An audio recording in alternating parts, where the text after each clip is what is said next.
graph by finding solutions once again. This time we have y equals 2/3 times x minus 1. When you see the y equals something x, keep in mind it's always imaginary times. So it might help you to say y equals 2/3 times x minus 1.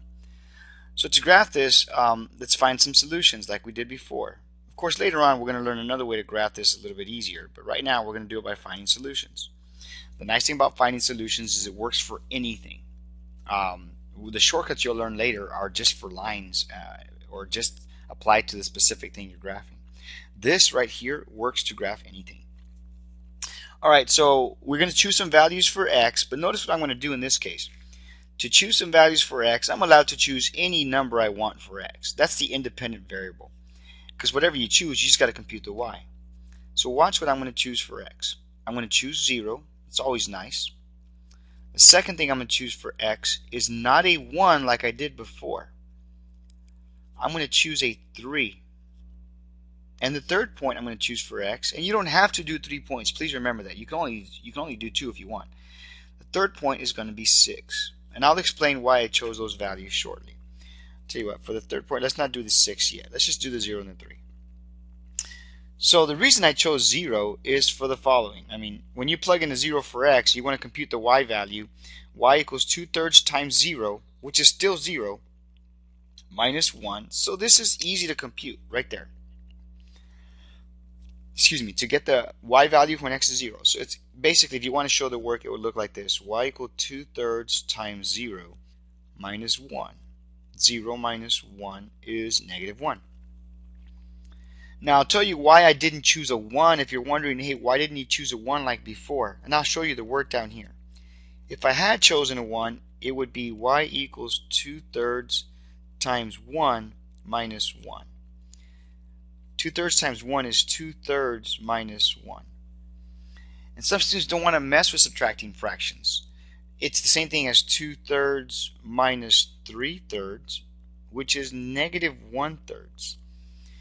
See, that poses a challenge because now how am I going to plot negative 1/3? It's not precise. So to avoid getting answers that are fractions, notice what I chose for my second x value. I chose a 3. Why? Watch what happens when I choose a 3.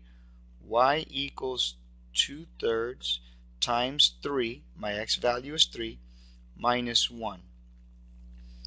You got to keep in mind that when I substituted that 3 for x, it's an imaginary 1 underneath it. Some students like to see that, some students don't have to.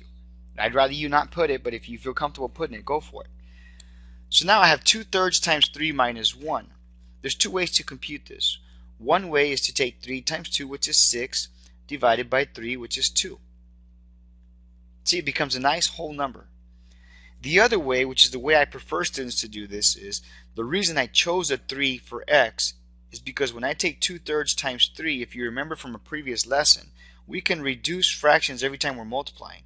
So if I reduce by 3 and I reduce by 3, I end up with this dividing out. So I end up with just 2 times 1, which is 2. But let's not forget, we still have to subtract a 1, so it would be 1. So when I choose an x value of 3, my y value would be 1. Now if you felt the need to choose another x value, then I would recommend you choose multiples of 3. For example, a 6. And here's why. You would write y equals, now for this one you're plugging in a 6. So y equals 2/3 times 6. 2/3, I'm sorry if you can't see this very clear. 2/3 times 6 minus 1. Now again, divide by 3 and divide by 3, that's 2. 2 times 2 is 4, minus 1 is 3.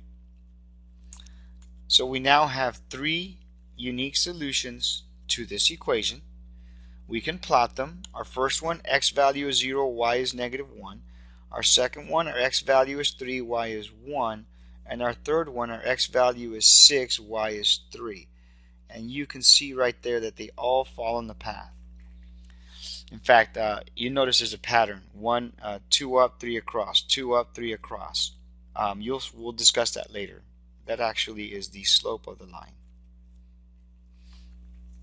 So in short, anytime you have a fraction in front of x and you want to choose some values for x that are going to be convenient for you, choose 0. 0 is always a nice one because it's always going to cancel out anyways or do multiply to 0. The next value I would choose would be the denominator in order to cancel it.